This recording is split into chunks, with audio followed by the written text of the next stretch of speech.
give my vote.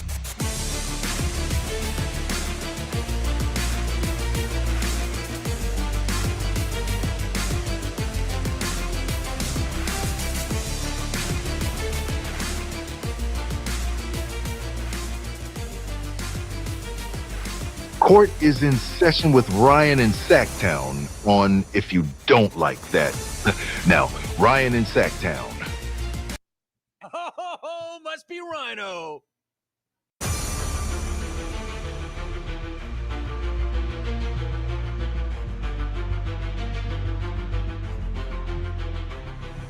Oh, boy, that's a tough one. Now, see, this guy knows basketball. That is what you are going for today on a Jerry Reynolds Wednesday. How we doing? Taking the show on the road. Amazon guy, do not ring the doorbell. Thank you very much. 100-pound dog not barking. What's up, everybody? If you're watching on YouTube X, thank you. Appreciate you being here. Those who find the show on Apple Podcasts, Spotify, Amazon, or anywhere else where you listen to your podcast, happy Wednesday. Jerry joins us at 3:30. Cool thing about Jerry joining us is it's an interactive show. We start taking your questions. So right around, I don't know, 325, start putting them in. We will highlight those. We'll get to as many as we can as possible. And look, there are viewers, listeners that have built a relationship with Jerry somewhat through this show. Tristan being one of them. So get up in here, have some fun, be heard. If you want to call before then, you're more than welcome to. The link is above my shoulder. I will also put it in the chat for you as well. Again, thank you to everybody that takes in this show, however you do it, specifically also those that are on the podcast. The numbers have been humbling. So really appreciate it. Let's keep the momentum going. We've got a few things to get to before Jerry gets here. We're going to do like a true or false thing. And then also, because we have not gotten to them this week, we will do a couple of grievances. I have a couple lined up that I need to get off my chest before Jerry gets here. I want to be right for Jerry. I got a lot of problems with you people. Now you're going to hear about it. So, all right, let's get to it. I saw this and I'm like, let's go. Let's go.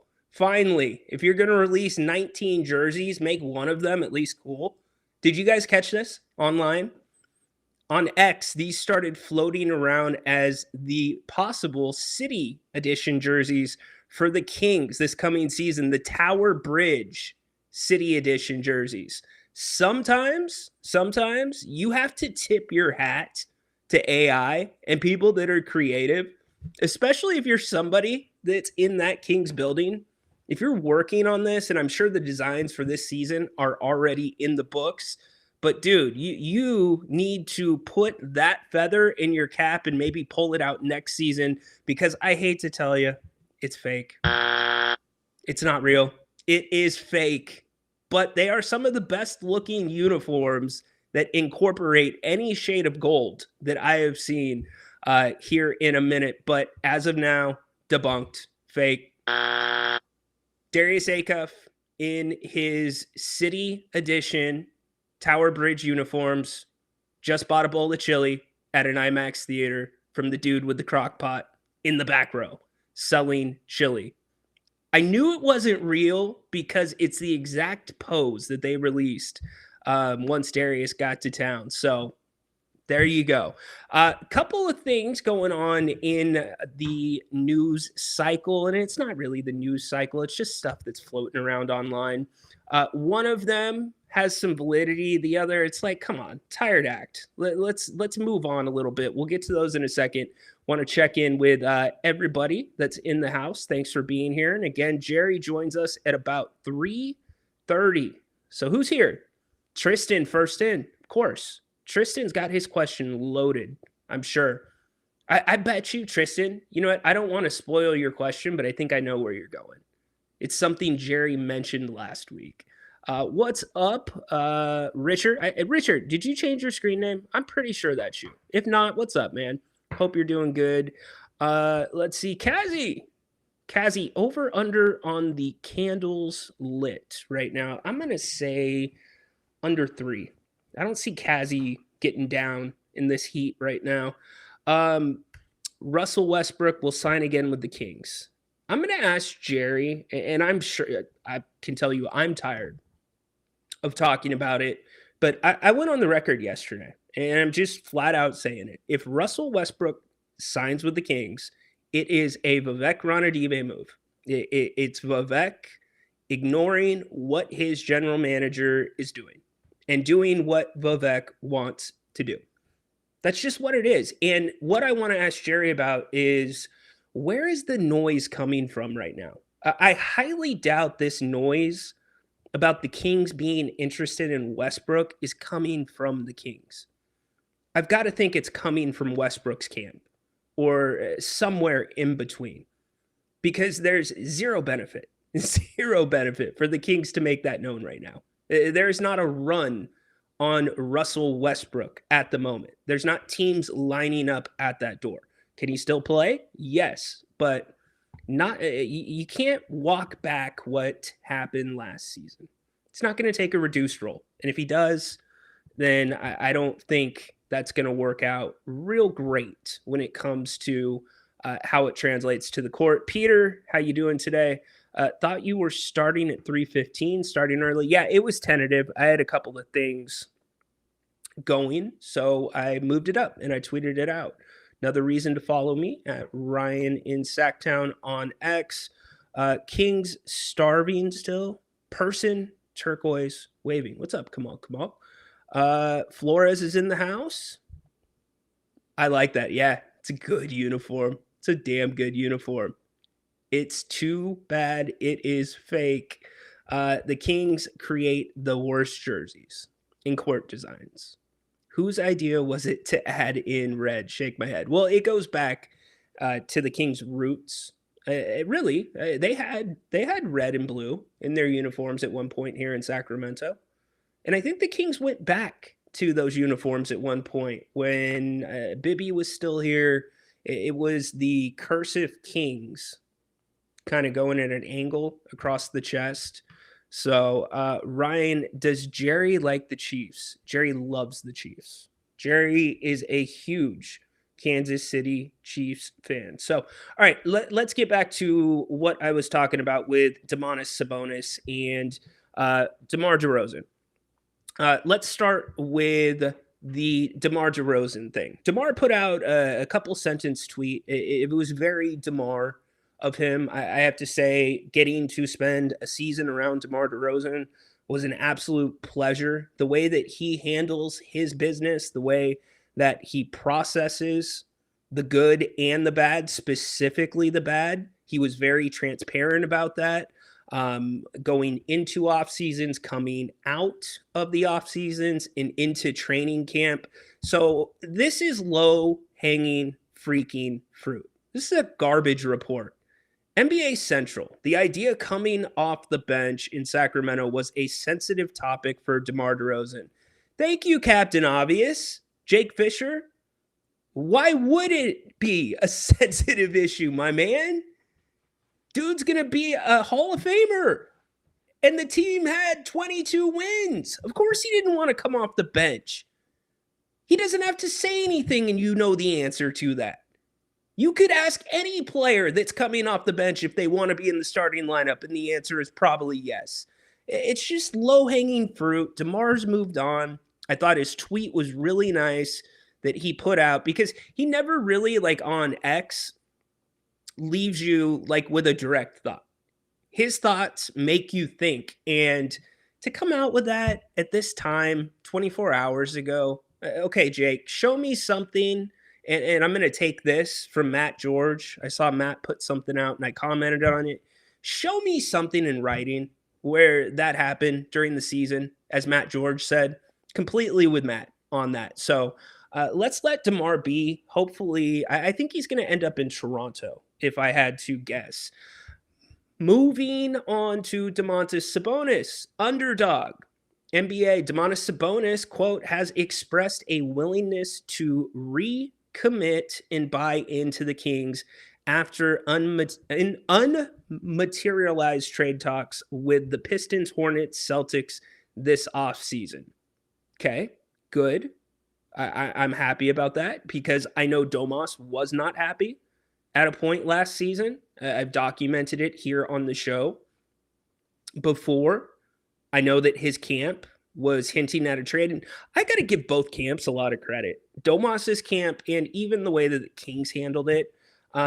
This could have been probably a little more public than it actually was. So credit to both for being pretty professional about this. And guess what? I said all along, and I think many of you can assume the same just based off of Domas's body of work. If he's happy or unhappy, it's not going to affect the way he plays the basketball game, the way that he approaches the basketball game. But I highlight a few of these seasons, the three at the top in particular, 82 games, 79 games, 70 games. That's the Domantas Sabonis that you need. You also, if I am Doug Christie and I'm looking at how is this team going to create more three-point opportunities, and also looking at the deficit that this team's going to be missing at the free throw line coming off of last year in terms of attempts, you better do the exact opposite of last season and get Domantas Sabonis involved in the offense. Not saying make him the hub, but it better look like things are running through him. Better look more like that than him being frozen out of the offense. The guy is a big asset. I kind of look at this as I take a step back. There is no serious rush at this point to get Domas off the books. And this is actually a really, really good time to see if he can be a part that is a guy in the future for this team. I don't know that Scott Perry sees it that way. In fact, I would say I think Scott Perry doesn't at this point. But Domas has an opportunity to truly reestablish himself. And when we were there at his exit interview, he must have said, get back to an all-NBA player. You guys know me 3-4 times. So he's going to bring it on the court. I did not expect there to be any hangover from that. So looking forward to getting Domas back out there. And again, health is everything. Health is absolutely everything. I think last year, look at his career. There's two outliers that stick out for me, for Domas.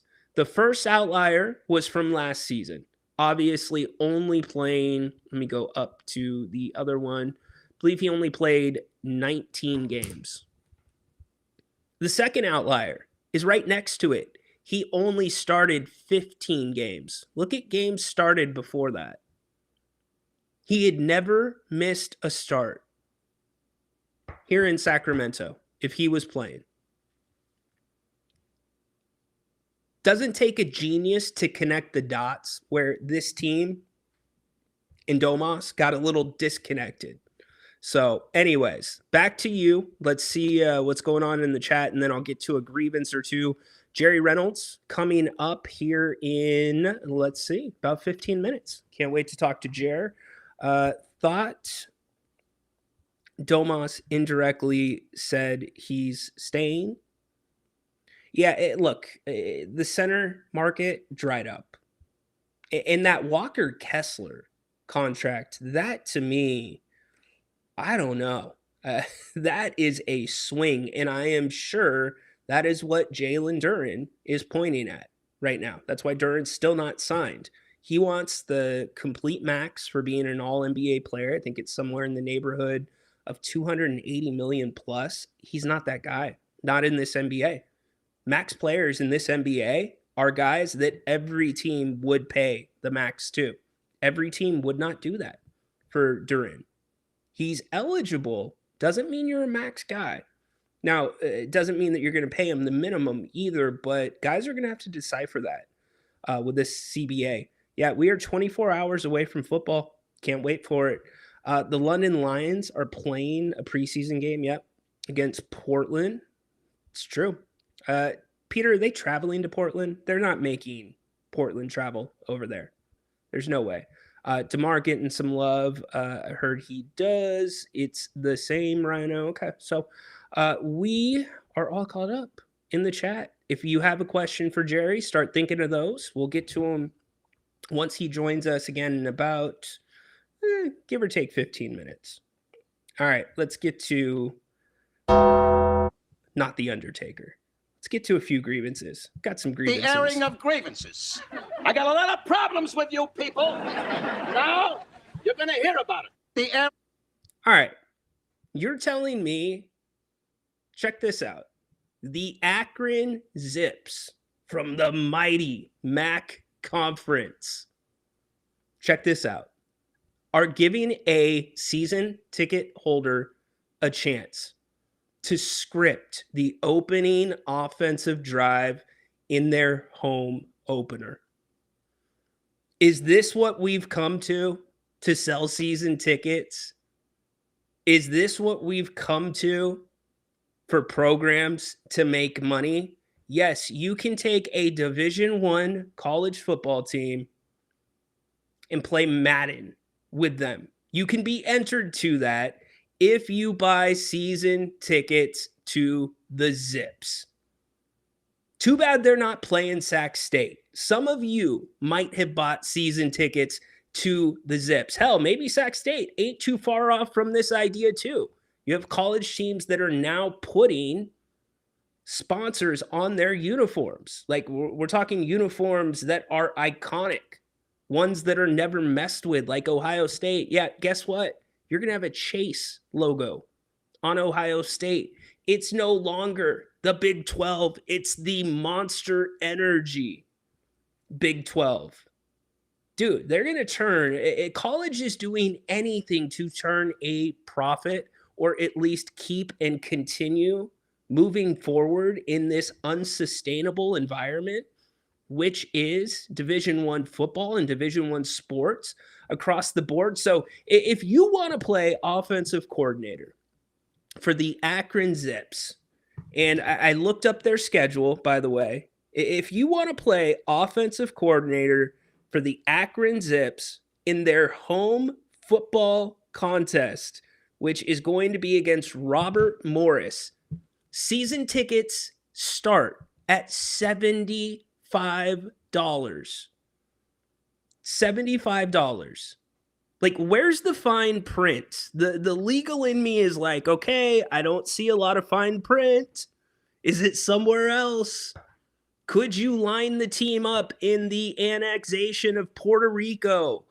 Are you going to go back to Little Giants and grab that playbook? Or are you going to get some blowhard that thinks he should have been a college coach coming in and trying to make his point that this offense is better than the Akron Zips coach's offense? Insane. I didn't think I would see this in real life. Peter, can you do me a favor? I did not check the validity of this, but my guy Drew posted about it. It doesn't feel real. And if you're how disrespected are you if you're Robert Morris? Like, are you serious? Like, the coach isn't even coaching this first series? And what if you're the coach? What are we doing? What's next? Dude, I might get Zips season tickets. Too bad they don't play Sac State this year. Oh my gosh. And that is the mighty MAC conference that the Sacramento State Hornets are playing in this season. Can't make this stuff up. Maybe we should ask Jerry about that. How would that have gone over if the athletic department approached Jerry and said, hey, coach, we're going to do a raffle for season ticket buyers, and we're going to let them coach up until the first media timeout. You cool with that? Don't worry. I mean, it's still your team. It's your record. And look, is there an age limit on season tickets? Could we possibly have a kid that's running the offense for one series? What if the series ends up What if the series ends up in a touchdown or a scoring play? So one lucky fan will be able to script the opening drive in our home opener. Here's my guess. Now that we are going to be logical about things, I don't think you're going to get to bring your backyard playbook, your palm playbook that all of us had playing flag football. I don't think you're going to get to bring that. I think you're going to have to choose from a group of plays that Akron is going to provide you. However, if you are the OC for that first drive, do you get to be on the sidelines? Do you get to wear the Newman wristband with the plays that are too small to even read and buzz those into the quarterback's ear? Like, what's this experience like? Holy crap. Season tickets start at $75. Something worth following. Something The worth airing of following grievances. indeed. I got a lot of problems with you people. Now, you're going to hear about it. The air. Okay, this one goes two ways, and this one will hit Sacramento a little bit. What's up, Paul? How are you doing? There you go. It is a legit story. It is posted on Akron on GoZip's website. There you go. Jerry, okay, we will get that. There we go. Cool. What's up, Paul? All right. So Chris Duell, he is a TV sports guy in San Antonio. And we know that young core in San Antonio is coming off of the super disappointing NBA Finals in which they got bounced by the New York Knicks, a team that felt like a team of destiny. Good thing is the Spurs are going to have plenty of chances to get back there. Now, the guy that we all recognize from that team, De'Aaron Fox, and also Harrison Barnes, to be fair, De'Aaron Fox didn't have a good NBA Finals. I have not listened to San Antonio sports talk. I don't know if it's the raging topic, get rid of Fox, keep Fox, you have to start Harper. But Chris Duell says it's August. The NBA season is still months away. These are young millionaire athletes. They could be scattered around the world doing whatever they want. Instead, the young San Antonio Spurs are gathering around their leader. He goes on to post these photos. You know who's nowhere to be found? De'Aaron Fox. De'Aaron Fox is not part of this group. Now, I'm not going to knock Foxy for not being part of the group, but it's either one way or the other. Maybe Fox had other commitments. Maybe Foxy has camps. Maybe he's making up for that tour last summer of where was he supposed to go? I think it was like Japan, that area, for Under Armour that he couldn't make because of the hamstring injury. But the fact that everybody from that young core is there with Wemby in Paris, including Harrison freaking Barnes is there. So this kind of pigeonholes Foxy to a degree, or is there a reason that Chris posted this with Fox not there? All I know is it's going to be a weird look. There's going to be questions about it. You know, if you're a San Antonio fan and you are in the camp that the team can move on from De'Aaron Fox, this is Tinder for your fire. To see Castle there, to see all of the young guys with Wemby, Harper, Barnes is there. The dude that used the bathroom during the Eastern Conference Finals is even there. If you're that De'Aaron Fox guy, then you're going to point at this and be like, dude, see? Like, Fox isn't even with the group. He cost him the NBA Finals. Like, why isn't he there? So, really interesting post by Chris. I'm not sure that the photos were necessary. You could have just reported that the young core is with their leader and gone from there. This to me is a grievance because it's a proper post, but it's also open ended.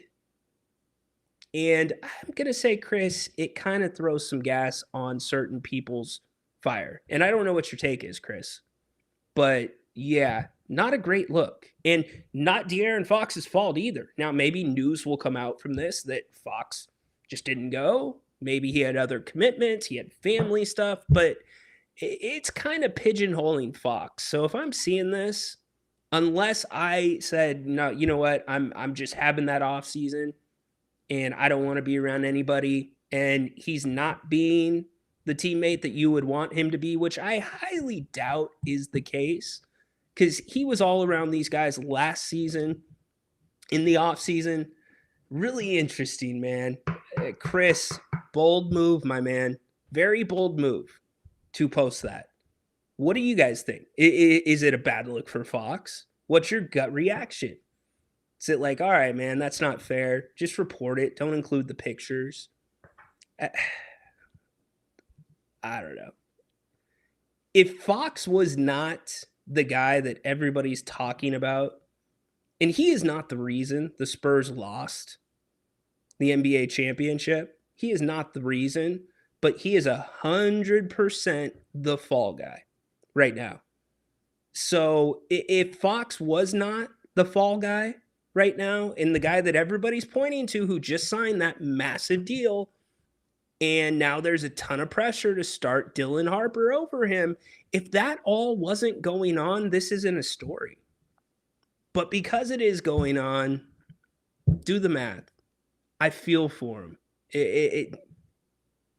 I'm torn. And if you're listening on Spotify, if you're listening on Apple, thank you. We are looking at pictures of Victor Wembanyama and really the young core of the Spurs, but the significant young core of the Spurs, Steph Castle, Dylan Harper, all with Wemby over in overseas. They're huddling in front of the Mona Lisa.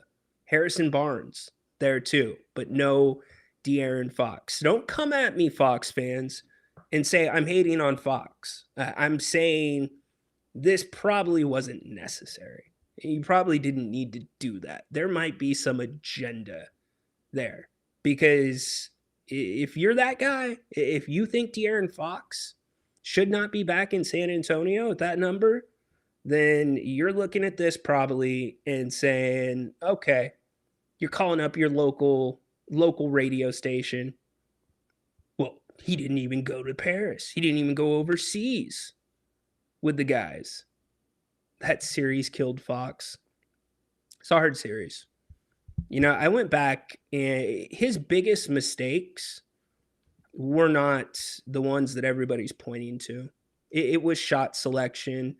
Yes, he was dealing with an injury. He was playing with a high ankle sprain, but the shot selection outside of game 2 was really, really poor. The more that I watch the final play, not the final offensive play for the Spurs, but the final play for the Knicks in game 4, the more that I watch that play, Mitch Johnson wanted a double, in my opinion, if Jalen Brunson was in a certain spot of the court, and I've watched it 100 times, I think he was a little further than Brunson, a little further than Mitch Johnson would have liked, but because Fox is so fast, I think he thought he could get there. Jalen Brunson was so smart just to throw the basketball up, because he knew that there were 2 bigs on one side and only one guy to defend them. So love seeing all of the questions in the chat for Jerry. As you know, we are lucky to get to kick it around with Jerry every single week. I wonder what we're going to learn from Jerry this week. Last week, we learned about the one-on-one game that was reffed by Rick Carlisle, because he didn't want Larry Bird to ref it. He said, "You won't give me a fair whistle." And Jerry ended up beating Beezer. I don't remember Beezer's last name. Beezer Canes or something like that. That's the stuff that you only get here with the King's Court, with Jerry, when we get together on these Wednesdays. My pleasure to welcome in, he needs no introduction, living legend here in Sacramento, walking treasure, and my buddy, Jerry Reynolds. What's up, bud? Well, it's great to be with you and the fans. Always look forward to it on Wednesdays, and see what the day brings. But I just listened to it. It's funny on that. The Beezer Carnes is his name, and there's. I just talked to Larry recently about that, and he brought up something I'd forgotten. Because he was laughing. He said he and Rick Carlisle had talked about it recently, and they were laughing about it. And they said that I'd said this to Beezer afterwards, and I had forgotten. I'm not doubting that I did, because they were both remembered it. But they said that Beezer wanted a rematch, and I don't know if I said it, last week when we talked about it. He wanted a rematch, and I said, well, first you're going to have to beat the next three in line from the 60s and the next three in line from the 70s to get another chance at the championship. Nice. Anyway, I don't remember saying it, but I told Larry, I said, well, that sounds like some of my bullshit. So, Hey, Jerry, it's not just BS. It's procedure. King of the Mountain, get to the back of the line. Yeah, you don't just get a shot at the championship belt because you want one. Damn right. So there you go. Man, Beezer, you've got a lot of people to even get back in the 60s and 70s debate. You're out. You're gone, Beezer. Speaking of certain stuff that I know you were looking forward to, how was the golf tournament?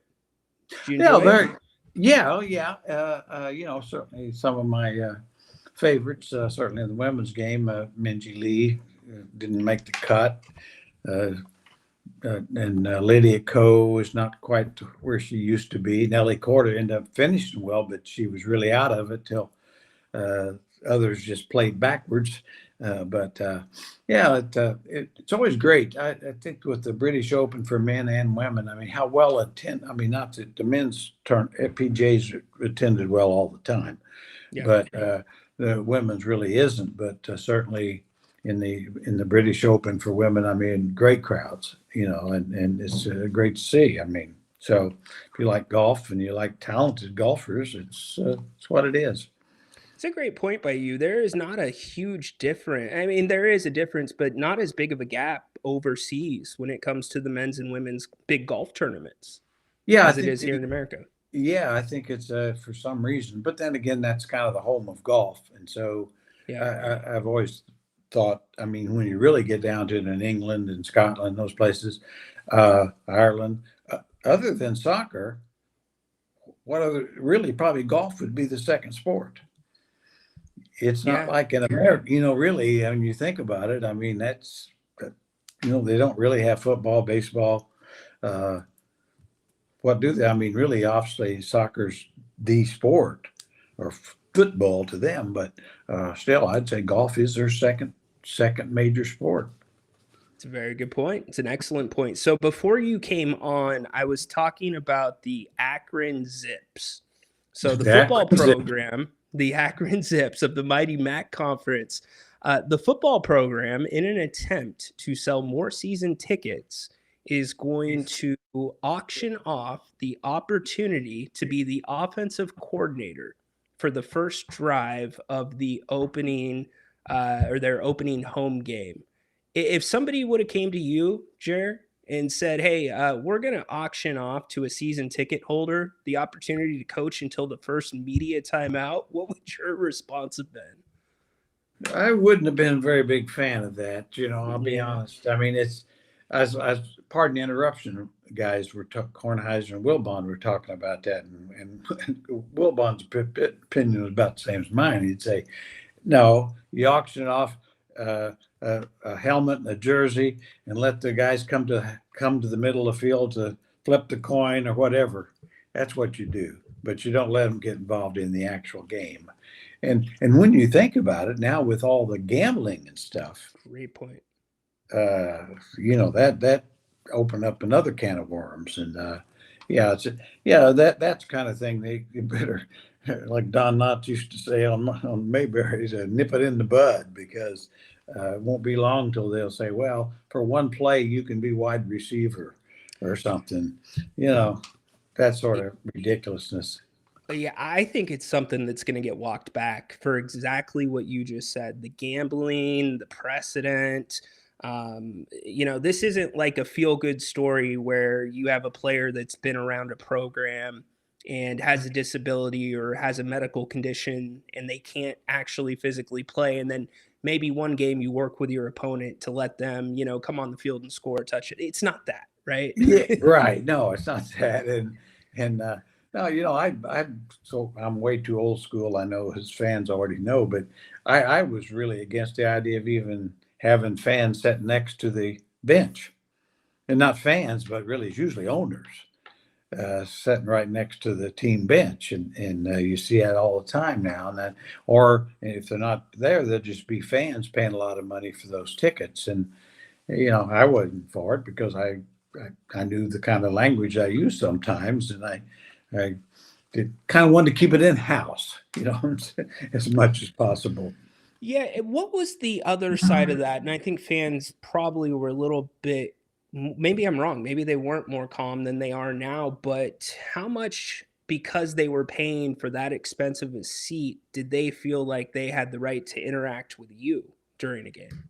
Oh, I think that goes with it, and to some degree, I mean, you're paying thousands of dollars sometimes to be there, and a lot of it is to be more involved and to be seen. Yeah. So I think it's also true they feel more, comfortable getting into it with officials and with players, opponents, as well.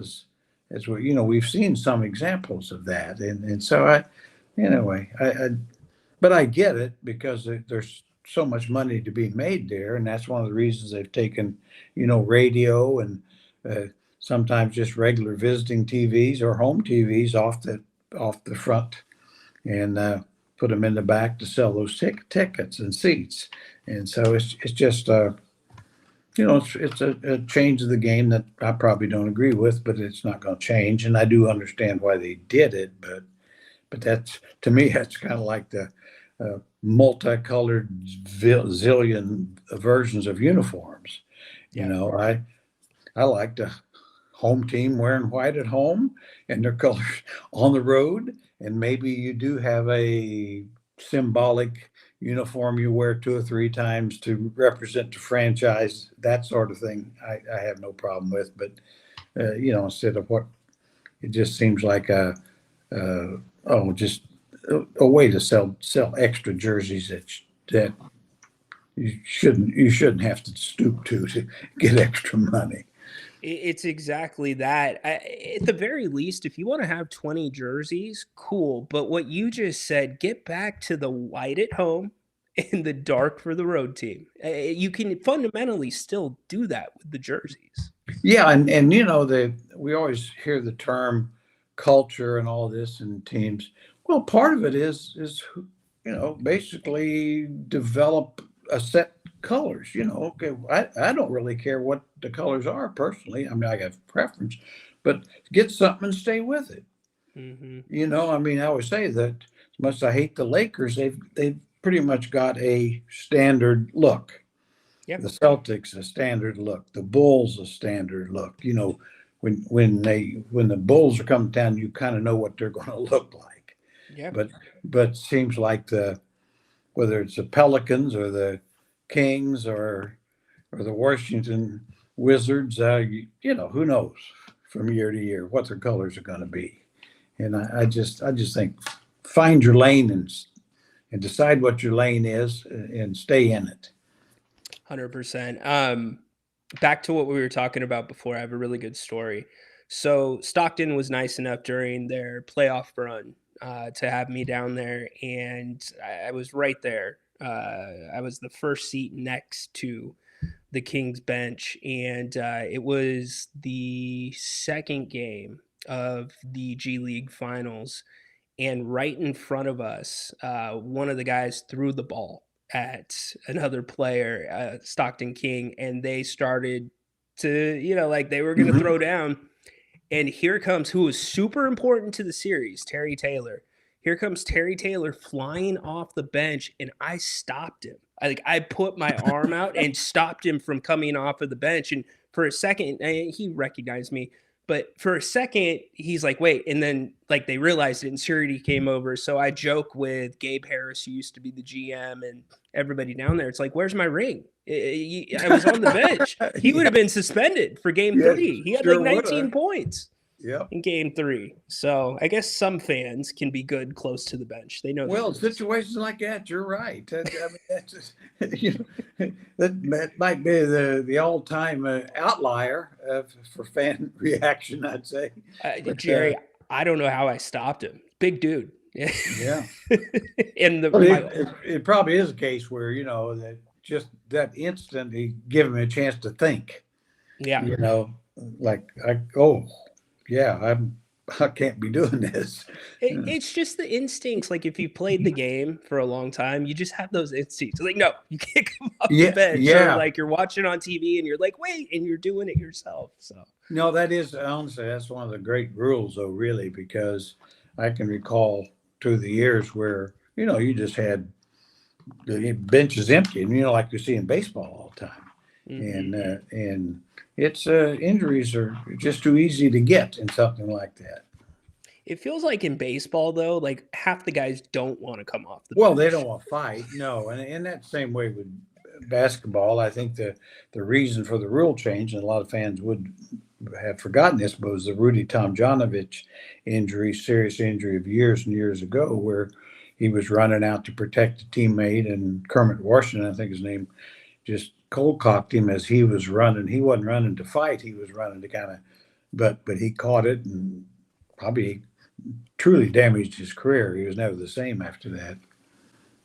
Very interesting. Very interesting. Jerry joining us here on the Kings Court. Before we get to some of the questions in the chat, the Russell Westbrook noise has come up again this week. I got to ask you, do you think that's coming from the Kings, or do you think that's coming from Russ's camp? That's a great question. I'm afraid it might be coming from the Kings a little bit as well as Russ. Okay. Because I mean, with Russ, obviously he's out there again with no job and no team, and he still wants to play, and he can play. But as we've talked about, or I've given my opinion on that, there's no doubt he can play. It's just that I just wish he would retire, because I think he's an all-time first ballot Hall of Famer, and I just hate to see guys hanging on too long. To see some of my heroes, I've seen them. Some of them have really retired gracefully and at the right time, and some haven't. And it's just, I don't know what's to be gained by hanging on and hanging on and hanging on. Very good point. All right. We'll let Paul kick us off with the questions in the chat. Jerry, given everything that Sabonis brings us on the stat sheet at this point, who could trade to give up? Sorry, my computer is to give up us. Okay, who could trade and give us fair value for Domantas Sabonis in the NBA? Yeah, that's a great point. I don't offhand know. I mean, guys like I would say, not that Indiana would do it, but Sabonis for Zubats, for instance, a different kind of center. But I don't think Zubats is quite as good all around, but he might fit the Kings' current roster better. And actually, Domas might fit the Pacers better, but they've had him, so it's a whole different look there. I mean, now that's if you go center and see if it were me, I'd be thinking more in terms of a wing. If it's somebody like Troy Murphy, would be more in my line of thinking, because I do think Domas is something they don't have, and Murphy something that the Kings don't have. Great point. And so teams, that like that. I mean, because I can see where the Kings with Ryno, with Cardwell, with Precious Achua, they could go a different way, and certainly they have enough forwards, but they really don't have some. Basically, you're hoping that Hunter can be a 35-minute guy, and that probably is not something you should count on. And so if you could get somebody as good or better than Keegan, that would be my, the way I'd want to approach it if possible. Peyton Watson would now. Yeah. There's no way that Denver needs Domas, although without Valanciunas they don't have, and he'd be a great backup, and he could probably play with Jokic. I mean, who couldn't play with Jokic? So I guess that'd be a better question. But I mean, somebody like that would be equal value in a sense. I mean, and something that adds to what you don't have. Yeah, and in that scenario for like a Trey Murphy, it helps the Kings where they need it, athleticism and length. I think there's a deficit there, but also you look at Sabonis, and I know the situations were different between him and like a Max Crosby, but I think bringing him back and making him a little bit more of a hub, Jer, and not playing, I shouldn't say freezing him out, but getting him in more to the offense is almost a must for this team to start creating more good looks, especially looks at three. I agree with you. I just don't see that you just need to trade Domas. I mean, now that I'm not against doing that, but it's like what we just talked about. It needs to be a trade that can fill in the gaps, because you're not going to necessarily draft to fill in the gaps going forward. And I think maybe the most important part of it to me might be that if used properly, and that's a key, of course, is that he could really help Acuff. They always talk about the mentor stuff. Well, you don't need a point guard to be a mentor. It's kind of like Westbrook was for Reynolds. He was more valuable to Reynolds than he was any of the guards. But I just think with Domas, with a young point guard that really is going to have to find his way, he can make the game a lot easier for him. And because he sets great screens, and he can play without the ball and with the ball, and take some pressure off of Acuff. And so I think he, for this year, this team, that's kind of way I think with Levine and Domas both. I think that they're talented guys. Why throw them overboard in the season unless you can improve yourself? Unless you can prove yourself, do it. When trade deadline comes, if they might be something that fits better, and cap wise, it'd be easier for those guys to be moved if, in fact, you need to move them. So I think, I don't know. I just say, Domas has been an awfully good player, and everybody says, well, you got to play the young guys. Well, you do if they're good. But at some point, you got to establish you can win games, and that's even with the young guys. You can find out how good they are in 15 minutes a game, just as well as 22 or 24. Well, and let's not forget that run that we talk about where the young guys were playing well. It wasn't all young guys. DeMar DeRozan was on the court with them, and it's the same thing. I think that's where I look at somebody who passes the way that DeMar was, which was a little bit underrated. Sabonis has that passing and more. So there is a really good way to integrate some of these vets in with a chunk of the young guys. That's what you have to do. Yeah, that's kind of the way I see it. I mean, I think other than Joker, there's no center that passes better than Domas for the last several years. I mean, and there's stats to prove that.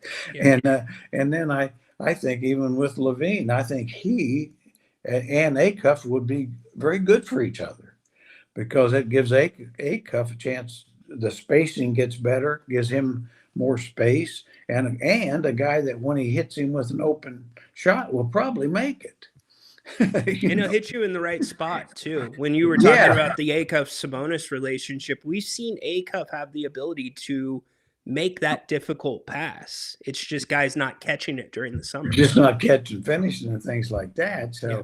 so I kind of, and your point is absolutely right and forgotten too much. Is that DeMar DeRozan was by far the best player on the team down the stretch, and they won games that really all of us wish they hadn't, looking back. Yeah. But he was the reason they won. It wasn't, it wasn't Nick Clifford. I mean, not that they didn't have their moments, but I mean, he was the engine. I mean, scoring and assisting, and very underrated in his passing, I thought, and a real pro's pro. I mean, I think that moving on from him is the exact right thing to do. But the team didn't get better by him leaving. Correct. The talent didn't get better by DeMar DeRozan not be on the team. It's a different team, and it can be better, but mainly because of guys like Domas and Levine and Keegan Murray and DeAndre Hunter and Malik Monk being healthy, fresh, and ready to go.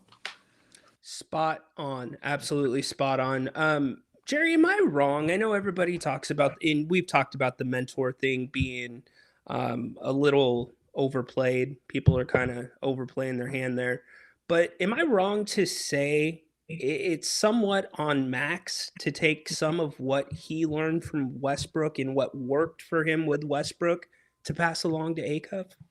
Well, he is a veteran now, and he's an older player. Now he's 25, so I think, because he had extra year in college and everything, and so yeah, I think so. I think Malik Monk is a proven guy. Now, I mean, they're different skill sets and all, but a lot of what a mentor does is really help young talent adjust to the league. All the things off the court is probably every bit as important as on the court. And I'm not totally against saying you can't do it that way, but I just look at the greats.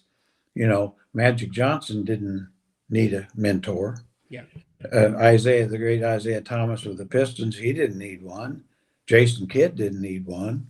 Chris Paul didn't. Those guys came in, and I'm not saying Acuff's in that category, but I'm saying if you want clearly great point guards, Jason Williams didn't need one. Yep. Throw them in the deep end and see if they can swim. I think. And I know you say you don't want to give guys playing time. You just don't want to hand it to them. But I think there needs to be something in the middle there as well, where you don't want Acuff looking over his shoulder every time that he makes a mistake, having Russell Westbrook behind him, which, mind you, Westbrook beat out Schroeder in the middle of the season. That's not good either. No, that's another great point. I mean, I do feel like you shouldn't give guys minutes, but I also think that in certain circumstances, it's like with Jason Williams or Acuff, you really had a need for that position and you drafted for it. And why not find out if they're good enough? Yeah. And you could also run it. I said this yesterday.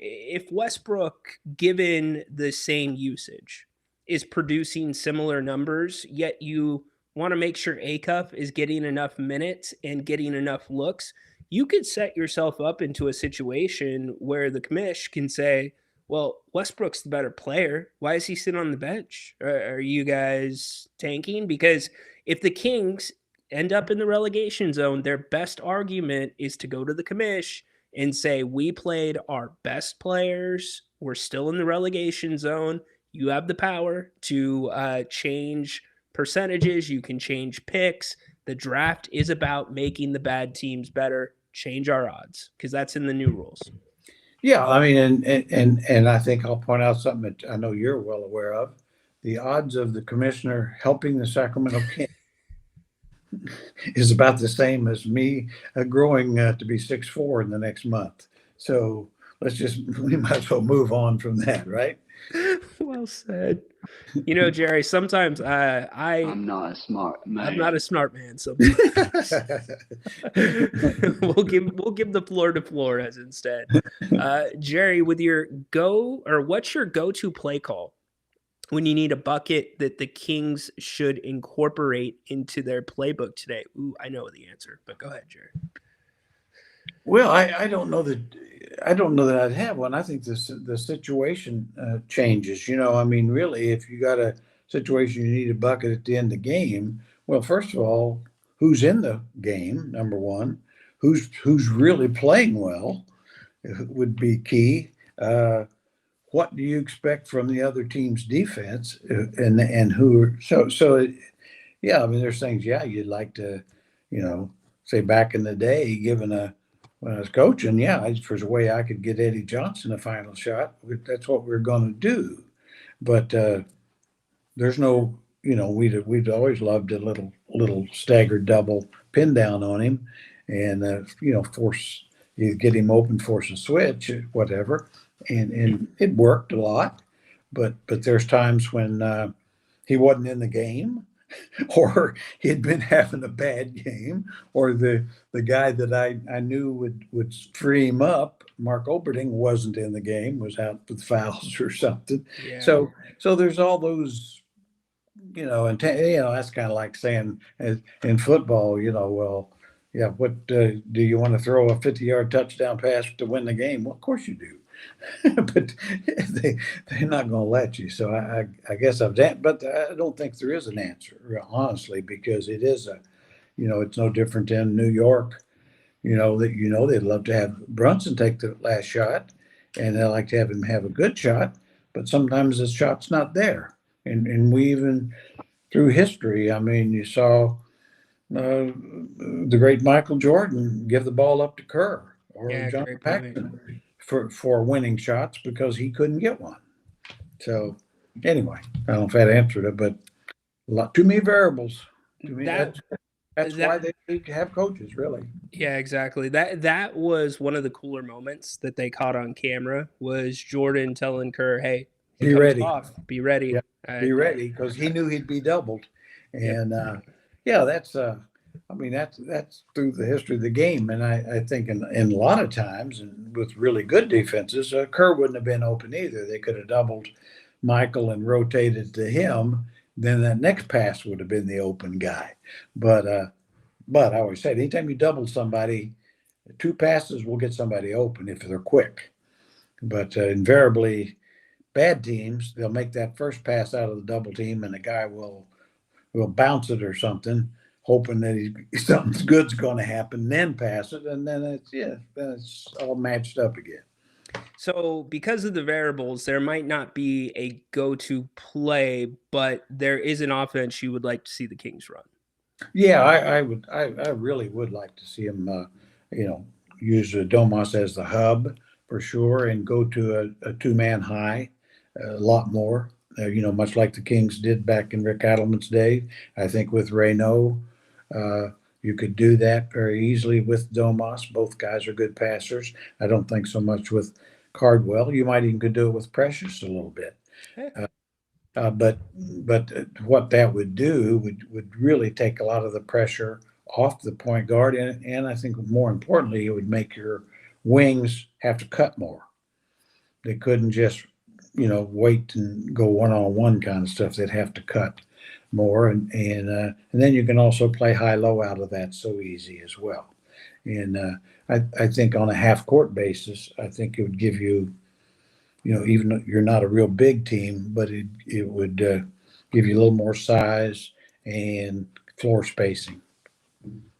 And that's another big thing, too, with the young guys. Cardwell did this for kind of his start, where he was starting to get some real minutes. The young guys run to spots instead of making the reads. And I think that is another argument why you need a little bit more structure. You need some reads because you have to react to how the defense is playing you. But that's where that structure, I think, could help this team a lot more, like you're explaining. Yeah, especially I think late in games. I mean, everybody loves to push it and run and shoot threes in transition if you can get open ones and then flow right into a high screen roll, draw and kick. Everybody does the same things. But you notice late in games when it gets a little gritty and refs let it get more physical, now you see more of the half court game. And where can the shots come from? I mean, I'm convinced, would San Antonio like to see Wembanyama in the box a little more down low and have more of a post game? Of course he did, but he doesn't really have a good one. He'll develop it, I think. But I mean, you have to have that as part of play calls, sets, something of that nature. And I think that I thought the Knicks, truthfully, they did some things, and much like we just talked about, with Carl Anthony Towns, they brought him high and played off him a lot, and That's right. and they just started doing that late in the year or even early in the playoffs, and to me that was the biggest reason why they won a championship. That's spot freaking on. Mike Brown was getting killed for how Cat was being used, but when he made that adjustment, you nailed it. You absolutely nailed it. We've got a question coming from one of your favorite people, Tristan, in a second. But first, let's go to Solly Man 3590. Good afternoon to both of you. To Coach, any chance of some rule changes soon regarding allowance of more hands-on defense in the NBA? Great show. Appreciate it, Solly Man. I don't see anything this year, but what I do think we're going to see, I'd be surprised if we don't see what we saw more in the playoffs, allowing, clearly they're more hands-on ball handlers and cutters. I mean, I thought the game was called very much like it was in 1988 or 89 when I was involved a lot, and in the late 80s, and it was a lot more physical. I liked it. I mean, some fans didn't. So I think I'll be surprised if they don't start the season allowing a little more physical play. There's obviously rules changes I think they need to change going forward. I've kind of been on my soapbox for this for years, is get rid of the corner three. I think it's time. You don't need to see teams shooting 50 and 63s a year, and that's a kind of an unfair shot to get 3 points on. It's 3 foot shorter, and so why should it be worth the same amount as one out at the top? And so I'd like to see that. Other than, I mean, I like. I just kind of do wish though that they have rules, and some of the rules they don't call. Like interrupt the dribble. Mm-hmm. Now I'm in favor if you're not going to call it, then don't have the rule. Just let guys and they always people say the game's so different. Well, yeah, back even in the 90s you couldn't do that. It makes it a lot easier for offensive players to free themselves up off the dribble if you can get, like I thought DeBonza in the summer league. I mean, he's a terrific young player, but man, he just carried the ball. He just took it with him. I mean, his hand is completely under the ball between dribbles. And I thought, wow, I mean, we've seen guys over the years kind of hedge on that rule, and I always say that, with Tim Hardaway might have been the first. Tim Hardaway Sr. might have been the first to and Iverson were guys that really kind of nudged it a little bit. Yeah. And then pretty much now every average guard in the league it takes full advantage. I'm with you there. And to make it even more difficult, summer leagues, when the G League referees are getting a chance to ref those games, and if you're a young official and you make that call, as you said, on DeBonza, then you got to call it on everybody. It's different when that call comes from a veteran official. And the vets are, I mean, you have a new generation of vets coming up, but that's going to be something to really pay attention to, Jerry, is as these new refs come into the NBA. How it affects the game. And I think too, if you were actually going to start officiating a little bit, I'm not saying they will, but you got to start in preseason you go around the teams, and like refs used to do, they're going to really say they're going to concentrate on certain aspects, charge, blocks, whatever, and say we're going to call this, and then call it early, call Mhm. it call it fairly consistently in preseason, and then call it early, and guys will adjust. They're gifted guys, but if that's what you want to do, but I'm not confident that's going to happen, and along with that, I wish I could be confident in the new group of officials going to improve the officiating, but count me as doubtful. I just don't know how you teach the new officials because the old school guys before instant replay, there was mechanisms to not call fouls. Like for instance, you get your arm slapped, the ball's off you, but they don't call the foul and they give the ball to you. Hmm. It's those unwritten things that kind of keep the game going. You can't teach those to the young officials now. No, that's kind of, I always say I'm so old. I remember, the Jake O'Donnells and Earl Stroms and those guys, that two man officiating crews, and they controlled the game, and they'd miss calls. And they'd say, "Yeah, I missed that one. I'll get you next one." Yep. And everybody knew. I mean, the players really had respect because they knew. That they're gonna, if in fact you deserve to win the game, you'd have a chance to win it. And they missed calls, but they'd try to balance it out and as best they could. And now, I mean, they still miss a lot of calls, but they don't really try to balance it out. They just miss them, and you hope they miss about the same number both ways. But Yeah. yeah, it's an impossible game to call. First of all, I mean, that's where you have to start. But I've always thought, and I'd like to be interested in the fans' thoughts on this and yours, is that if I were in charge of the officials or having officials, first thing I'd do, I'd try to get retired NBA, CBA, GBA, or G League players, guys that have played the Sure. game. They're athletic. Uh, they can run, keep up with the play. Uh, Still young enough, love the game. Now, we've seen a couple, two or three players, former players that are refs, and generally they're pretty good.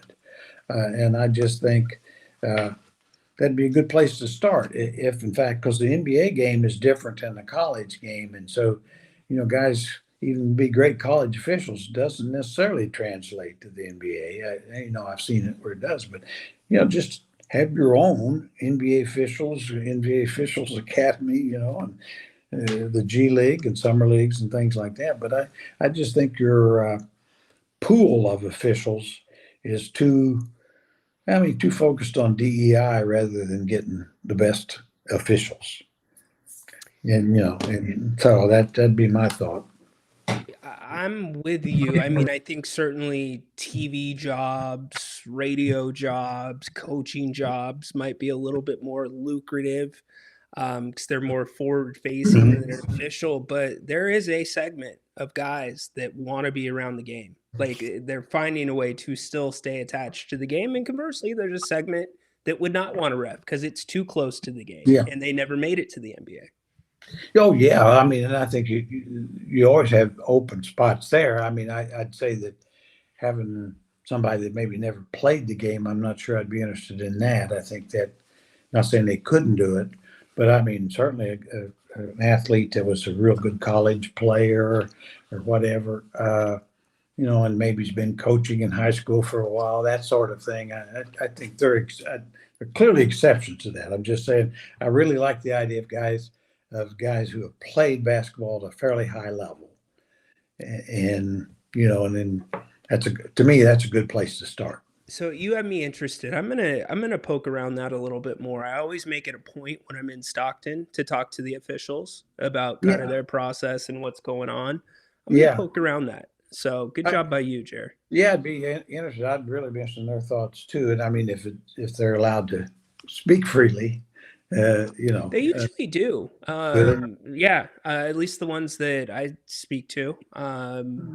There was what happened? There was a call that was the Kings were anyways, I'm not going to get into it, but yeah, yeah. I was able to pick their brains about Mhm.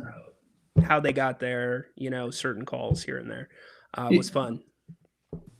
Tristan says, Jerry, after hearing about your win over Jay, quote, Beaver Beezer Carnes, I need to know, in French Lick back then, were driveway games friendly, or was everybody playing like they were scouts in the bushes? Well, there wasn't.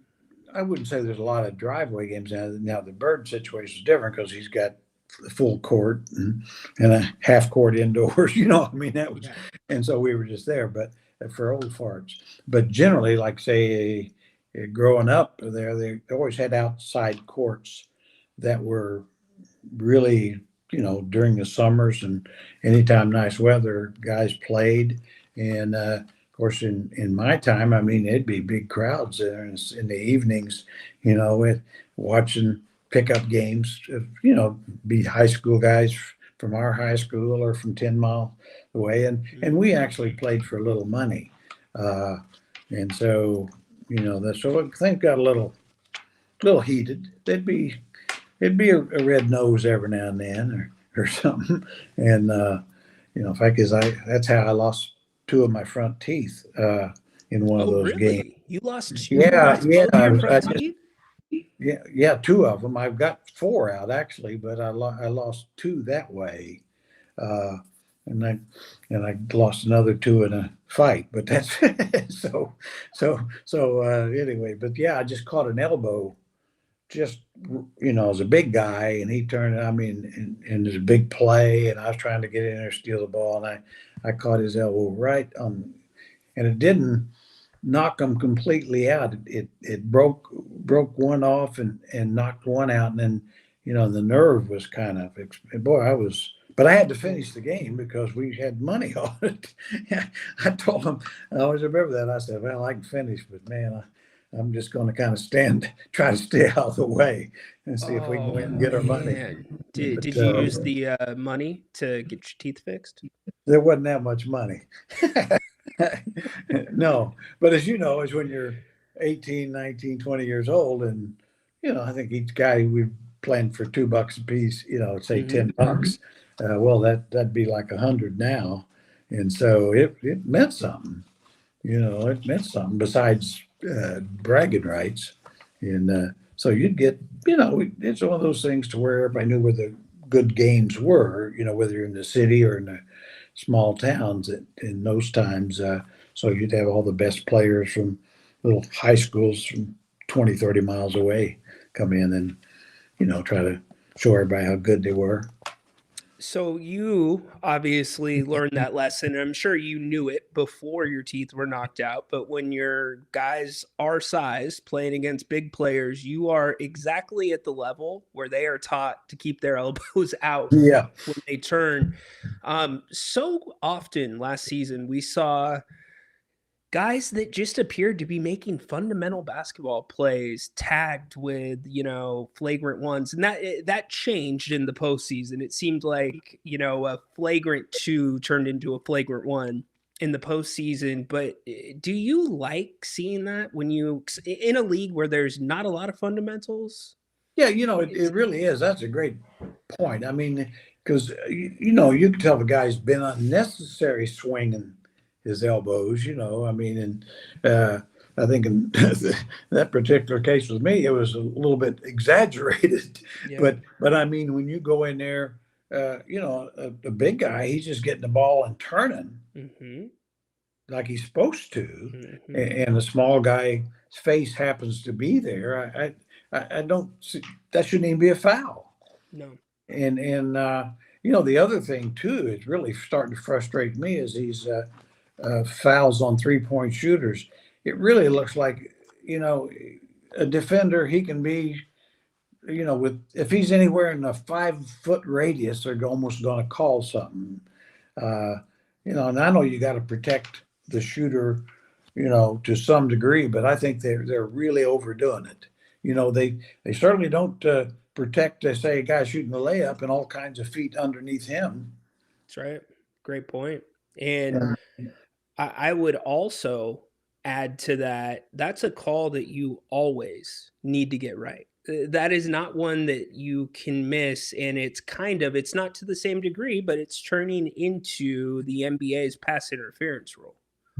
Yeah, it really is. The reason for the rule, and as I recall, was Zaza Pachulia, basically on the Warriors, or no, wasn't on the. I don't know if he's on the Warriors, but anyway, he would do it on purpose, and you could tell he was doing. He'd get up there and stick his leg, and trying to get somebody. Well, he's trying to hurt somebody. Yeah, well, it's a dangerous play. Dangerous play, and so clearly you need a rule. But that should be, that's a flagrant 2 and kick them out. But it's got from there to, boy, he tried to he bumped the guy's leg after the shot was gone or something. It's like, oh, really? You wouldn't call that if the shot was 7 foot closer. Maybe. Okay. So is the fix with problems like that, where there's a little bit too much ambiguity in the call, making it, like you just said, a flagrant 2 across the board? If you're in a shooter's space and you're out the game, because sometimes that will police itself and take it out of the game. Yeah. That would probably be the best way to go. But I don't think we have that now. And then it's kind of like the charge block. You're always going to have some issues there, but I do think that's the one area that I don't think the officials get right a lot. And really the defender doesn't. How do you defend a 3-point shooter? Other than run, kind of wait till they've shot the ball and run to the side of them. I don't. Yeah, it sounds, and I'm sure you did this on the playground. You act like you're going to run into their stomach, like your shoulder's going right into their stomach. And what do? They go like that, and you hope they miss short. Yeah, that may be your only defense. Yeah, that might actually be the best way to do it. Of course, they might call flagrant just for if it was you did that to Steph Curry. They say you scared him, so you scared him. You can't do that. He sprained his ankle because you scared him. 10-game suspension. BJ, hey Jerry, sir, can you speak to what kind of conversation you would have with Levine before the season kicks off? What's that look like from your perspective as a coach, and also say from Christie's? Yeah, I think probably I would want to sit down with him and let him know, okay, this is a new year. You have proven to be an elite scorer for 7-8 years in this league, and this team is going to try to win games. To have every reason to do that, and you can help. And we got a rookie point guard who we want to bring along, and your offensive ability can really be of value to him. What we need from you is better movement without the ball. You're going to have it less in your hands less. We want you coming off screens, cutting more. Once you don't feel like you need to handle the ball as much between Domas and Acuff, we've got guys that can handle it better, and we want them to have it more. And so this can be as good a year as you want to make it. We're going to expect you to be consistently better on defense. We're not going to expect you to become the next Tony Allen or anything, but you're going to have to be better than you were. We're going to expect it and demand it. And then if you do those things, there's no reason why your career can't have several good years left at high pay. And a lot of money. Just let me lay it out on the, what it really is. Let's not forget too that Zach LaVine is playing for his next contract, and the number right now, if he would have been on the open market this summer, is probably not half of what he's making this season. So I would sprinkle a little bit of that in. Let's scratch each other's backs. Yeah, and that's a great point too. I think, he and his agent, or his agent certainly, knows pretty much what his value would have been if he didn't have a contract. And it's probably more in the 10 to $12 million range, probably, that sort of thing. And say, okay, you no reason you can't get another 3-year contract, and you're not going to probably get another $50 million a year contract. Yeah. There's no reason if you do these things and show the abilities you have in the past, and looks like you can fit in better, there's no reason you can't get a 3-year, $60 million contract somewhere for 3 years, if not here. And I would honestly, just as a basketball person or coach, I'd say there's no reason it can't be here, but this is what we need. It's not like he's 38 years old. No, I know. And he's, to a degree, he wouldn't have had the surgery last year if the Kings weren't a mess. Right. There was no reason not to send him off. He's shown that he can pretty much stay healthier than he could in Chicago. I thought he came into the season shooting really well. I thought that effort was better on defense. But to your point, I don't think Zach LaVine's going to be upset when he hears we're not going to have you carry the ball as much. I don't think that's his game. No, it's never been his game. I think that was just really a mistake, allowing him to try to create off the dribble so much. He never has done that through his career, especially when he's playing at an all-star level.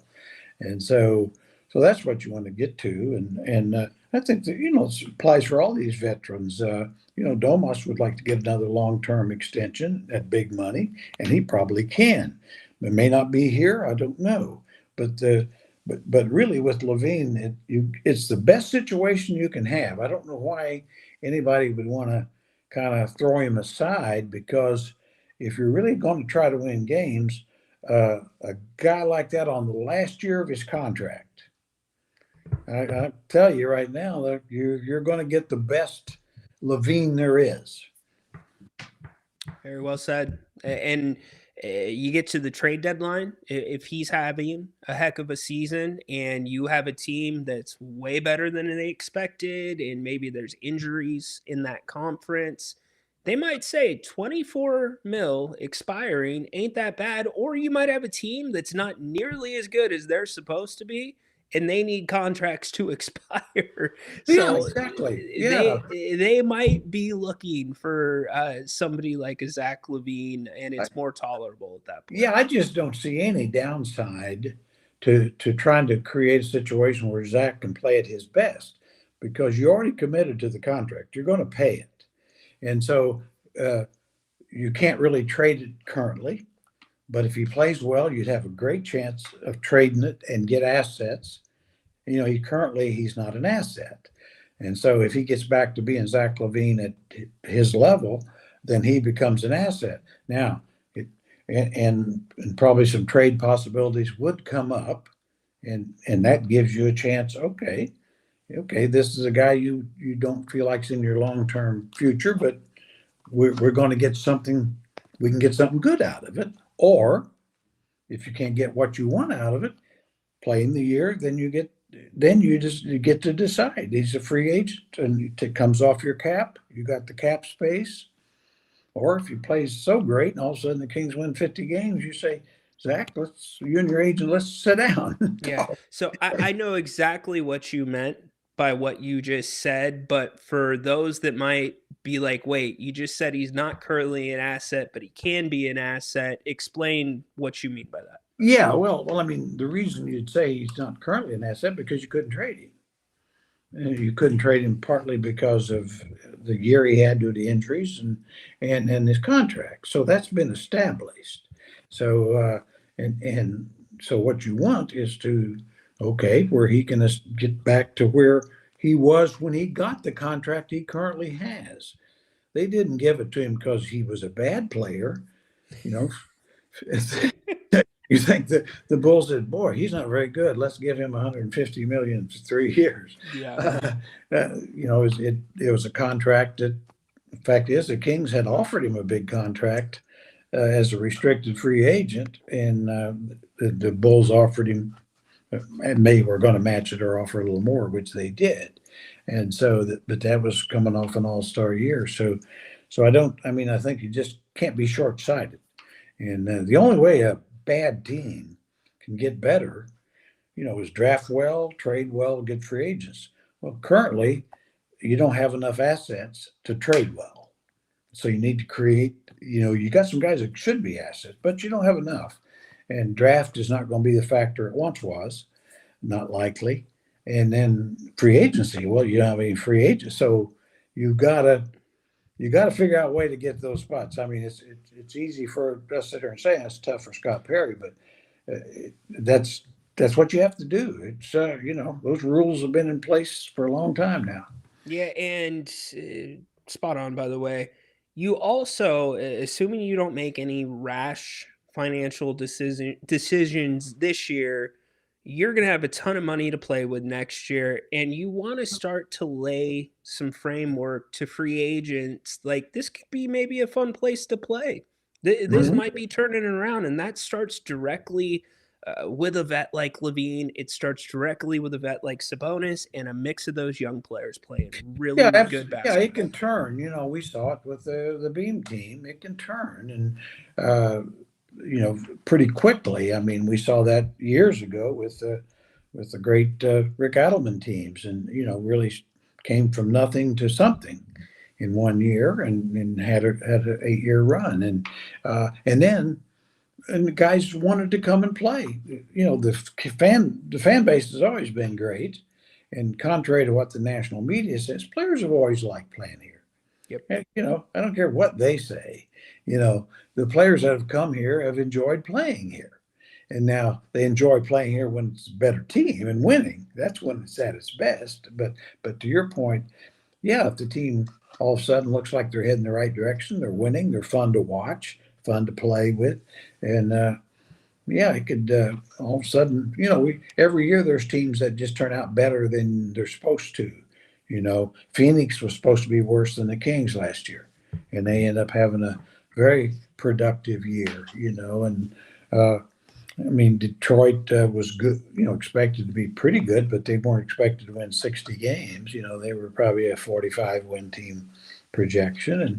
And so, there's hope springs eternal, but a lot of things have to fall right. And, but why diminish some of your more talented guys for no reason? I guess is where I'm getting to.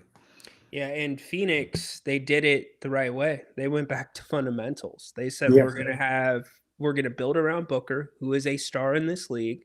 We're going to put the pieces around him and give him that opportunity to be that guy, instead of surrounding him with Durant and Beal and everybody else. And it worked really well. Yeah, it really did. They got rid of the 2/3 of their big three and got better. Yes. Who would have known? Who would have known? All right. Peter wraps us up. Assuming the NBA owners vote to replace Adam Silver, who would you nominate to be an NBA commissioner, and why? That's a great question. Peter, God, that's a great question. It is a great question. Guys, offhand, I think Bob Myers would be a good possibility. I think you'd like somebody that really understands the league, and he's been an agent, so he dealt with owners, which is the key. I mean, use just him offhand. I'm trying to think of some other guys. I think there's probably some people in his own staff, maybe, but. I'll tell you who would be a great one, and I don't think he'd do it, but it would be Pat Riley. What about Brad Stevens? Brad Stevens would be great. That's those kind of guys. I mean, I think they have the personality for it, and they got especially Pat, has the cojones for it. Oh, yeah. And I think that might even be equally important. I don't know, where I know they almost want to avoid guys that coached, but but I mean, Pat's been an executive longer than he's coached, and background players, just those things, come to mind, I guess. Yeah, I would like to see him go that direction more with basketball guy as opposed to marketing guys and lawyers. I mean, you can, to my mind, if I'm whoever it is, I'd like to see more of a Brad Stevens kind of guy, and then because he can hire lawyers and marketing people, but I just think at the top you'd like somebody really understands and has a background in basketball. So Did I know Adam that. Silver play hoops? He doesn't look like he played hoops. I don't know.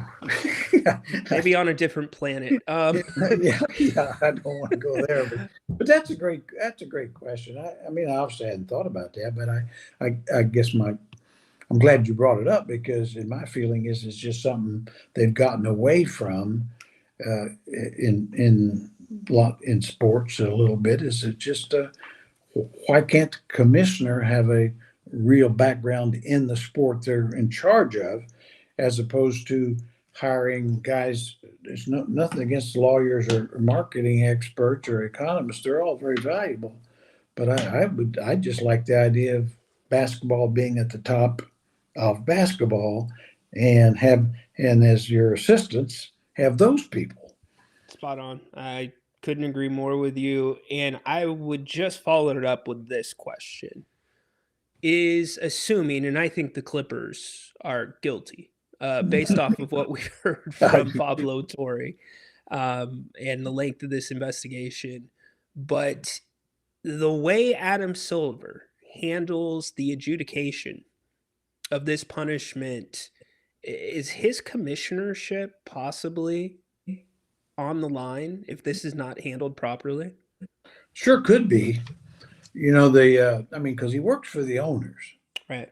And so they'll make whatever decision. I mean, certainly the media and fan backlash can have an impact, but it's still it's the other owners, and you would think they'd be outraged. The fact that it doesn't seem they are bothers me a lot. Being the old cynic that I am, and I've pointed this out before, it's like, why aren't they? Are they hiding their own skeletons? Some of them. Because I mean, if it's clear cap circumvention, which it certainly appears to be, I'm with you, Ryno. I mean, I think he's guilty as heck, and I think that there needs to be severe penalties to Ballmer and Kawhi Leonard, and I would think that the other owners would certainly expect that, and I think they've got a right to expect that. There's because in theory they've all followed the rules and not circumvented the cap. Well, it's really interesting because just a couple of days ago, you're starting to hear some noise that the Bucks may have circumvented the cap with Gary Trent Jr. 2 super small contracts. Last year, his numbers dropped in some categories to the lowest since his rookie year, and he gets this 3 or 4 year deal for $64 million. And then I go back even further than that. What happened with James Harden and Daryl Morey? Daryl Morey is like, hey, we're going to pay you the big contract next year. That's circumvention, right, Chair? Yeah, it is. I mean, it's probably a lesser version of it, but it's circumvention, and it's certainly breaking the rules. Now, I know just from experience, there were years where teams did that kind of stuff a lot. And the reason I say that is almost invariably when free agency, you're allowed to sign free agents on July 1st. And they'd be, say, a Phoenix would sign a Tom Chambers at 12:30 on June 30th. And it's like, wait a minute here. Come to getting a big name free agent, how much, and nobody's allowed to talk to him in theory before midnight on June 30th. And so all of a sudden, this most coveted free agent just came to terms with 30 minutes. Well, of course, that's bullshit. Yeah. and it happened quite a bit. And it's like, come on. And they'd say, well, you can't prove it. And Chambers and his agent said, no, this is where we want to go. And where you want to go. And the numbers just fit. I'll be darned. Who would have thought? Who would have thought? So, yeah, I mean, but to me, it's all the same. It's circumvention. And I do think the penalties should differ. They did put the penalty on Minnesota years ago for the Joe Smith thing. And like I said, like I've told you this before, it's like Flip Saunders said, yeah, it was the best thing ever happened to us. Right. Of Minnesota, because he said, yeah, once they disallowed the contract, they had agreed to like an $85 million contract for 3 years, 4 years, whatever it was, and which now would be almost double that. And he said, yeah, Joe, we during that year when he agreed to play for a low number, we realized he wasn't that good. and so they disavowed the contract, which they were glad to have it disavowed, and they fined them 2 first-round picks, which would seem to be pretty serious, but they were a good team, so it was 23 and 24, and 2 later picks. And he said, yeah, so we couldn't draft anybody, so we went out and signed Latrell Sprewell and Sam Cassell, veterans that we had the money to sign veterans that were available, and said, and that's why we beat you guys. I said, thank you very much. That's real life get out of jail free card. Really. And that's what I mean. I think with the Clippers thing, they've got to come up with a penalty that hurts them. Well, theirs is as severe kind of gets, I think, when you're giving him ownership possibly in a soccer team, because you remember Uncle Dennis was asking for ownership in a team. Yeah, Kawhi was a free agent, and then the whole aspiration thing, crazy. Hey, I kept you 7 minutes overtime, which means you have no work days this week.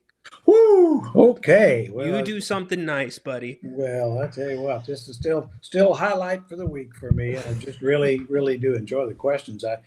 Some of them I didn't answer very well, but because mainly I'm kind of dumb sometimes. But I really do enjoy the questions, and I enjoy visiting with you. And so it's all good, buddy. Look forward to next week. Sounds good. Stay cool. Okay. Stay cool, bud. See you, Ryno. All right. See you, Jerry. Good stuff. Another Jerry Reynolds Wednesday in the books. How about that? Athena, I saw your question. I can just answer it. Like 5'8". Jerry's my size. Or you can Google it. He was a basketball player. Anyways, appreciate everybody being here. Good questions this week. We had a couple people get, that's a good question. That's a great question. Peter got one. Somebody else got one. Really, I thought what Jerry said about the referees, that stood out to me, about some type of program to get people that have been basketball players, especially like G League, maybe not had or even started a career in the NBA, couldn't get there, but were high-level college players, into a program. I love the way that sounds. And good question from Peter about the commissioner, because I don't want to take somebody's job. I don't want to fire somebody while they still have a job when it's not up to me. But this does feel a little bit different, and we've been a little in front of this story in a sense where I said I think the report's in.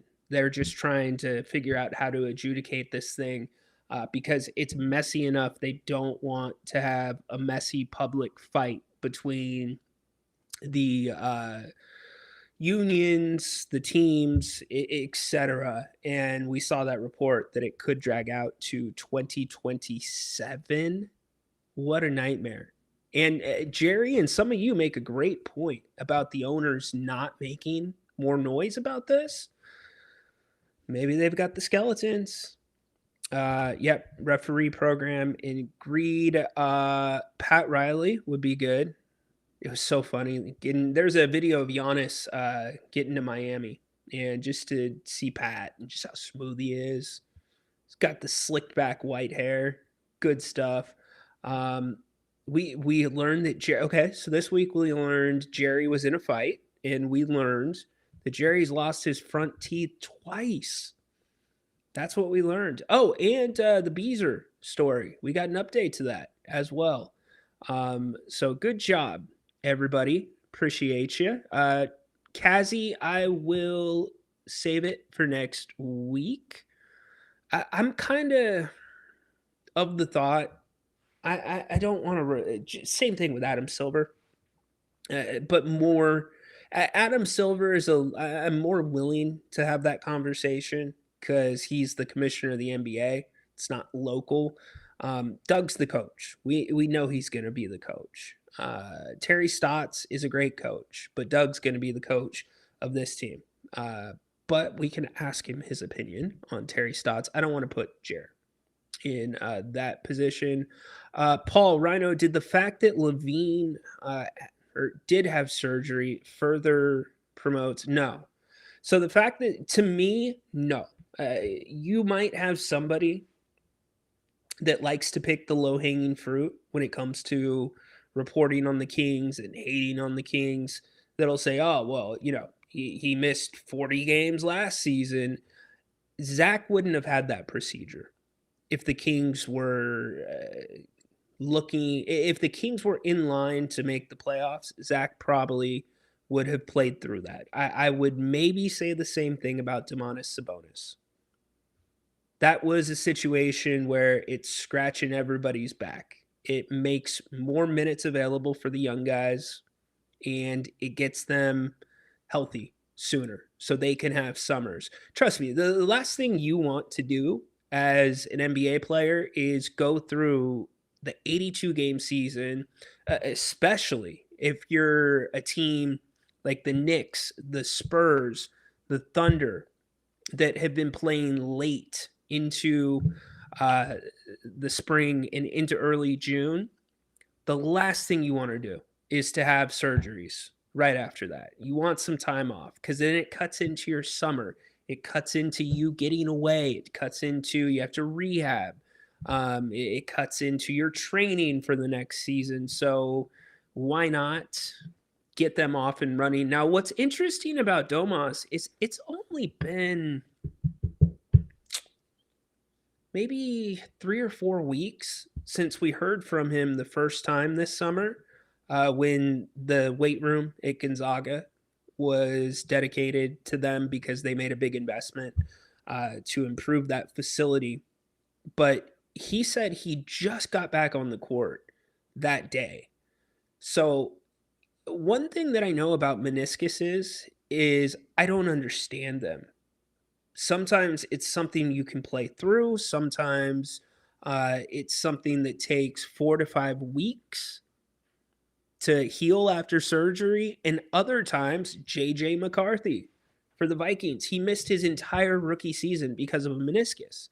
And the fact that Domas had his surgery when he did, and he was just hitting a basketball court in July, it's like, damn, okay. So there's levels, I guess, to the meniscus. So maybe he still would have been out, but Zach, I still think, would have been in for sure. Short leash, Levine. Look, I think, again, as Jerry and I talked about, we forget DeMar was on the court with the vets. I think a combination of Zach LaVine, a combination of a Domantas Sabonis with other young guys, that's a good combination. Now, where Doug Christie is going to have to get very creative is the defensive end of the basketball. Your bench unit is going to be a much better defensive team. So if I'm mapping this out, and Jerry and I, next week, we'll talk about Victor Oladipo. We'll get into this subject as well. But if I'm Doug Christie and I'm mapping out what I think my path to victory most nights will be, not taking into account any single opponent, you have to be offensively explosive with that first unit. They've got to score. because they're going to give up points. But the toughness isn't fair.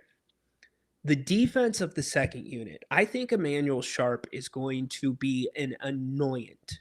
I think he is going to be a better version defensively of Davion Mitchell and Devin Carter. I think he has talents of both of those guys with his length and then also his ability to guard on the ball.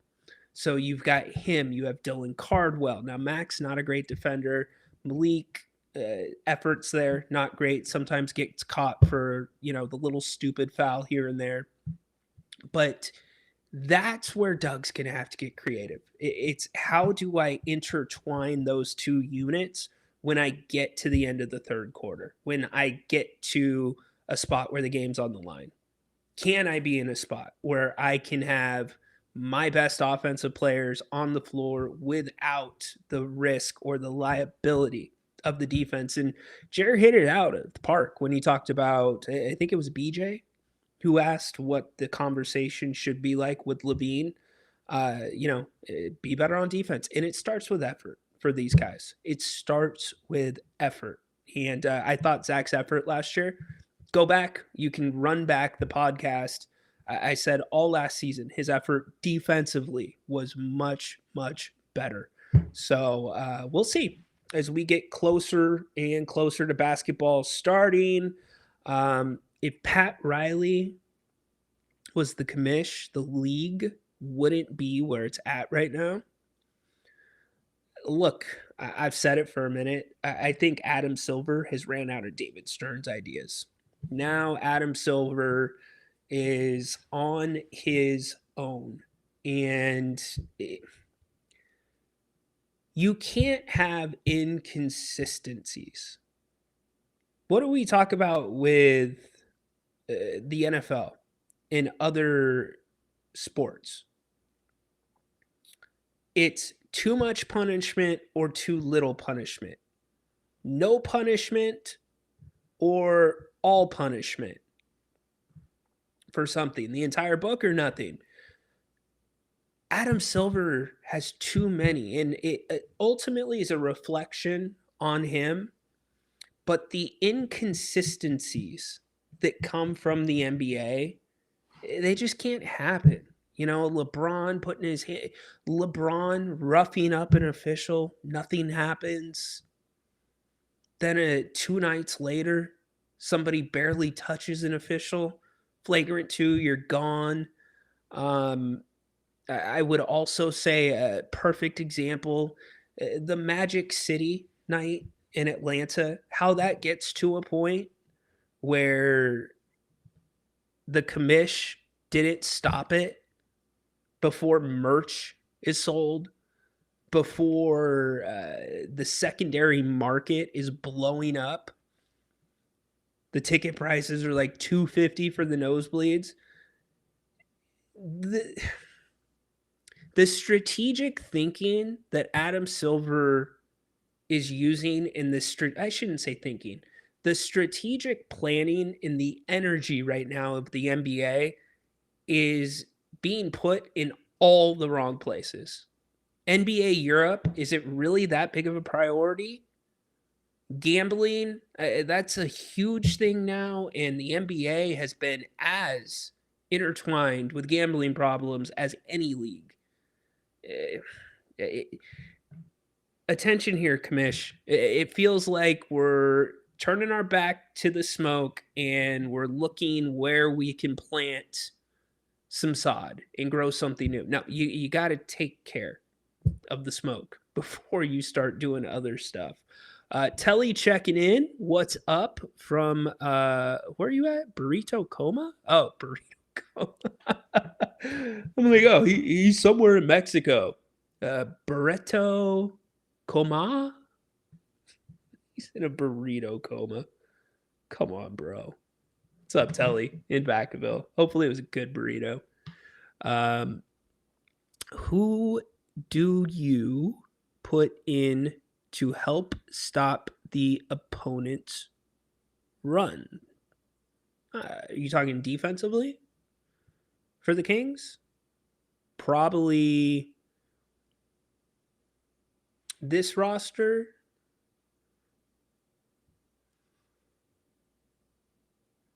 Everybody's going to say Cardwell, but Cardwell needs to kind of, he is so special in certain areas, stuff that you cannot teach.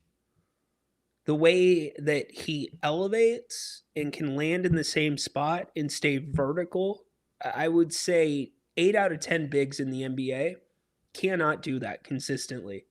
Like, that takes effort. For Dylan, it takes no effort. It's just what he does. But the silly fouls, the flailing, he's got to clean that up. And that can be as big of a liability as somebody that's not defending well on the ball, because you're sending somebody or the other team to the free throw line. I think your defensive guys, I don't know what Hunter's role is on this team yet. A lot of that's going to depend on Keegan Murray. I don't think we talk about Precious Achua's defense enough. I think Precious is a guy, if he's not starting, you bring him in. Certainly, I'm going to go back to the name, Emmanuel Sharp. Emmanuel Sharp is going to get... we talked about Neek last year, and we're like, oh, Neek's going to play 20 minutes a game. Guaranteed, after Summer League. I feel more confident saying right now as we sit today, Emmanuel Sharp will play 20 minutes a game this season than I did last season, saying the same about Neek. Just because he brings something different that some of the guys do not do well on the roster. It's not their bread and butter.